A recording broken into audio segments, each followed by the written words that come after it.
Yun! Sap-sap mga boss. Ayan ang ating air pump mga boss. Tapos ito, yan dalawang air bubbles. Set up natin ito sa likod.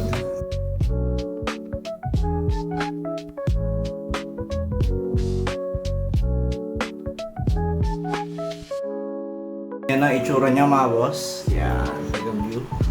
Yun o. Yun. Tapos may ilaw pa yan. Yun. Ayos, ganda na rin. Red. Blue, red, tsaka white. Yun. At syempre mga boss, huwag nyo kakalimutan maglagay nito. Hindi na ako naglagay ngayon, no? Kasi naglagay na ako nung unang nilinis ko to. So, ayun. Pero ito, masablage, water conditioner, tsaka pang-beneficial bacteria. Yun mga boss, goldfish lang kulang dito, no? Tapos may kita na natin kung ano, mismo itsura nito. Pag meron ng mga goldfish. So, yun lang mga boss. Salamat sa pagsama. Ayos!